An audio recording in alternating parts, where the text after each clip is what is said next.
From Washington, this is VOA News.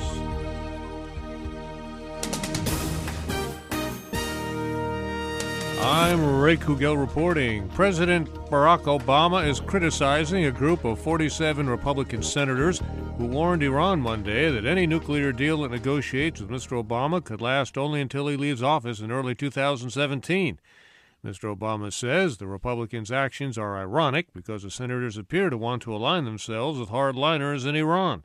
White House spokesman Josh Earnest says the letter is an attempt to disrupt sensitive negotiations as the United States and the 5 other world powers try to reach a basic agreement with Tehran by March 31st. I would describe this letter as the continuation of a partisan strategy to undermine the president's ability to conduct foreign policy and advance our national security interests around the globe.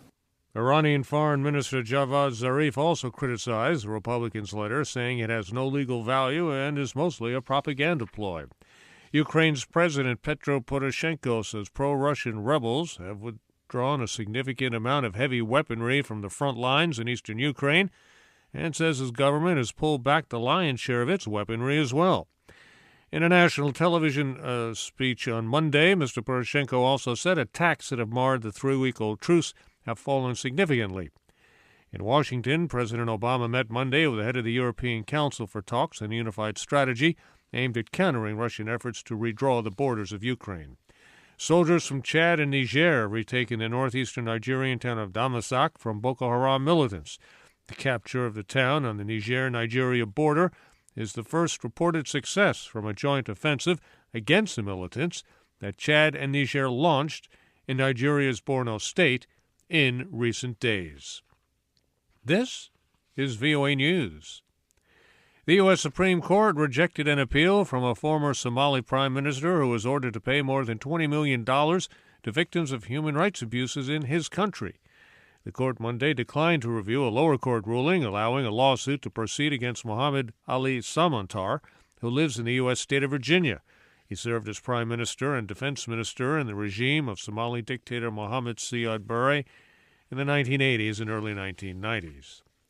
As Iraqi forces inch forward in the battle to retake Tikrit from Islamic State fighters, the U.S.-led coalition continued its air campaign against militants in Syria and Iraq on Monday with 13 airstrikes.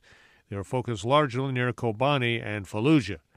The U.S. has not joined the week-old offensive by Iraqi forces and Shiite militias as they advance on Tikrit. Indian Prime Minister Modi will visit 3 small neighboring Indian Ocean nations Tuesday. He's hoping to increase his country's influence along a strategic maritime route where China's presence is growing. Anjana Pasricha reports.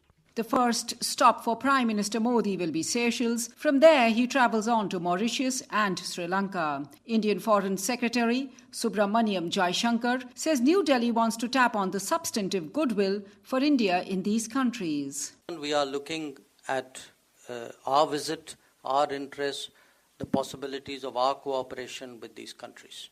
And we are very bullish about where we see these relationships going. Mr. Modi will focus on boosting maritime ties as India seeks to become the main security provider in the Indian Ocean region. Anjana Pasricha for VOA News, New Delhi. The head of the Eurozone's 19 finance ministers urged Greece to stop wasting time and speed up talks in implementing a reform program to secure international rescue loans.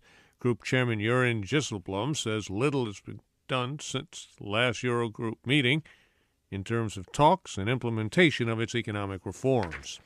U.S. immigration officers arrested 2,059 convicted criminal immigrants in a 5-day sweep carried out in several jurisdictions across the country. Those arrested came to the U.S. from 94 countries and have been convicted of a vast array of crimes. More than 1,000 of those arrested had felony convictions, including voluntary manslaughter, child pornography, robbery, kidnapping, and rape. U.S. technology giant Apple Incorporated unveiled its latest innovation Monday, the Apple Watch, a costly wrist-worn timepiece that doubles as a miniature computer with multiple applications.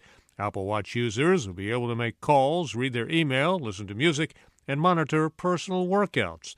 The cheapest model of the new device, expected to be $349. I'm Ray Kouguell in Washington.